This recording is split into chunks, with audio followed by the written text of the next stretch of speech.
फिर हम आपको दिखा रहे हैं और अब आप फिर देखिए 12 बजे राहुल गांधी पहुंचते हैं। उनके साथ में कौन था? साहिल लोचप, उनकी मां, उनकी अधिवक्ता जो इससे पहले भी कई बार जा चुकी है, 2 बार जा चुकी है थाने में, लेकिन इधर से उधर उनको कर दिया जाता था, एफआईआर दर्ज नहीं होती थी। इन्वेस्टिगेटिंग ऑफिसर कौन है, रसीद कौन है, ये नहीं बताया जाता था। अब जयराम रमेश का कह रहे सुनते हैं। ठीक है। और नेता प्रतिपक्ष लोकसभा जो साहिल के परिवार की मांग है, साहिल की मांग है, साहिल की मां की मांग है, उनके वकील की मांग है कि एफआईआर दर्ज किया जाए।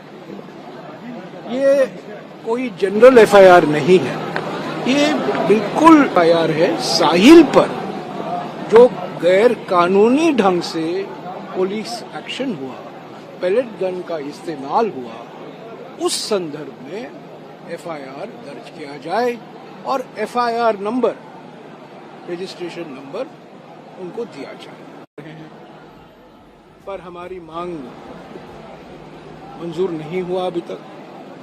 बातचीत चल रही होगी, गृह सचिव से बात किए होंगे, कमिश्नर ऑफ पुलिस दिल्ली से बात किए होंगे और अंत में तो गृह मंत्री से बात करना ही है। पर अब तक कुछ हमें कहा नहीं गया है।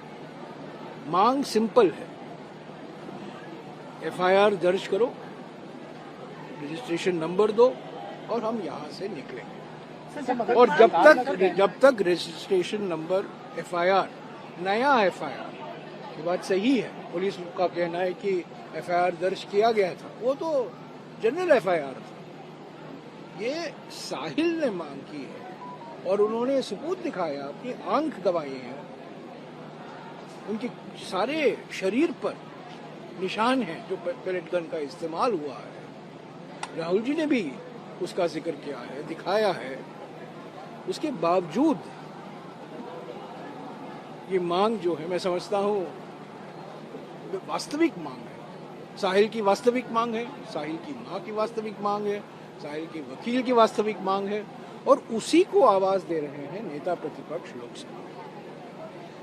मुद्दा यही है, एफआईआर। और अफसोस की बात है, बड़ी निंदनीय बात है, ये अस्वीकार्य बात है, इसको हम कभी स्वीकार नहीं कर सकते। और मैं समझता हूं गैर संवैधानिक बात है जो बीजेपी की ओर से इस मुद्दे को ध्रुवीकरण के चश्मे से देख रहे हैं। सर, किसको आरोपी बनाने की मांग कर रहे हैं आप लोग? मुझे खत्म तो करना है। सर, पुलिस क्या करती है? तो क्या कहना है? एफआईआर क्यों नहीं दर्ज कर रही है? सर, वो ये कह रहे हैं, सर बीजेपी ये कह रही है तो एक मिनट। तो 20 जुलाई का जनरल एफआईआर था। ये बात सही है कि सुप्रीम कोर्ट ने आदेश दिया है, 5 सदस्यों वाली पैनल का गठन भी हुआ है, जांच होगा। पर साहिल की मांग जो बार बार वो कर रहे हैं, सुबह से कर रहे हैं, एक पुलिस स्टेशन में गए थे, उनको कहा गया यहाँ आओ, यहाँ आए और यहाँ मांग की कि मुझ पर जो गैर कानूनी पुलिस एक्शन हुआ, किसी पुलिस अफसर का नाम नहीं लिया उन्होंने, गैर कानूनी पुलिस कार्रवाई जो हुई है, पेलेट गन का जो इस्तेमाल किया गया है, उस पर मैं एफआईआर दर्ज कराना चाहता हूं। और मैं समझता हूं एलओपी जो नेता प्रतिपक्ष लोकसभा है, उन्होंने उस मांग का समर्थन किया।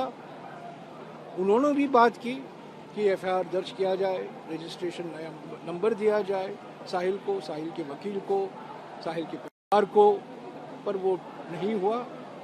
उसके बावजूद क्या हो रहा है, बीजेपी की ओर से प्रचार किया जा रहा है, इसको ध्रुवीकरण का मुद्दा बनाना है। मौसमी हमारी सहयोगी हमारे साथ में बनी है, हर एक तस्वीर पहुंचा रही है, हर एक खबर भी पहुंचा रही है क्या हो रहा है। जयराम रमेश का बयान आया, जयराम रमेश ने बहुत स्पष्ट कह दिया मौसमी की नहीं उठेंगे जब तक एफआईआर दर्ज नहीं होगी, आईओ का नाम नहीं आएगा, रजिस्ट्रेशन नंबर नहीं आएगा, रसीद नहीं दी जाएगी, तब तक नहीं उठेंगे। और ये साहिल और साहिल के परिवार की मांग है।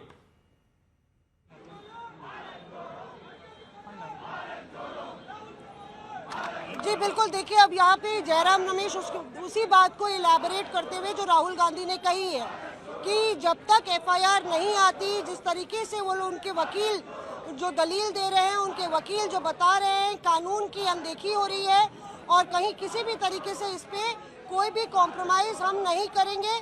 तो एक तरीके से अब ये देखना होगा कि कितनी देर ये लोग यहाँ पे रुकेंगे। दिल्ली पुलिस का क्या रुख होता है ये महत्वपूर्ण हो जाता है, क्योंकि एफआईआर की मांग हो रही है और जाहिर तौर पे जो मांग उठाई गई है वो वकील के जरिए साहिल को जो रिप्रेजेंट कर रही है उनके जरिए ये मांग उठाई गई है कि ये उनको चोटें आई हैं जिस तरीके से उसको लेके एक फर्स्ट इंफॉर्मेशन रिपोर्ट दर्ज की जानी चाहिए।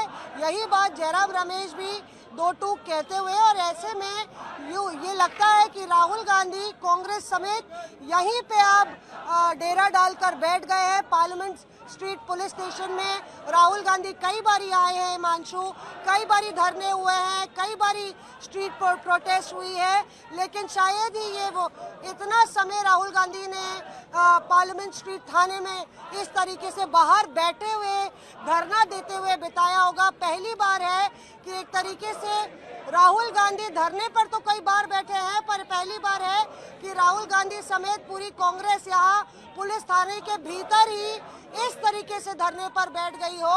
अपने आप में आप देखिए पार्लियामेंट का मॉनसून सत्र खत्म हुए एक हफ्ता नहीं हुआ और कुल एक हफ्ते बाद ही संसद से सड़क की लड़ाई लड़ते हुए राहुल गांधी और कांग्रेस यहाँ दिखती हुई नजर आ रही है। अब सवाल ये है कि सरकार कांग्रेस के इस पूरी रणनीति को किस तरीके से काउंटर और करती मौसमी है। राहुल क्या गांधी narrative सोशल मीडिया जिस पर भी तरीके काफी से एक्टिव और दिख रहा है कि बन मोबाइल में रहा कुछ ना है, कुछ वो जरूर उसको कर रहे हैं। लेके सोशल क्या मीडिया पर भी सरकार- लगातार वो मैसेज दे रहे हैं, संदेश दे रहे हैं कि हम धरने पर बैठे हुए हैं, जब तक एफआईआर दर्ज नहीं होगी हम यहां से उठेंगे नहीं। यानी राहुल गांधी ने जो गेंद है वो दिल्ली पुलिस के पाले में फेंक दी है।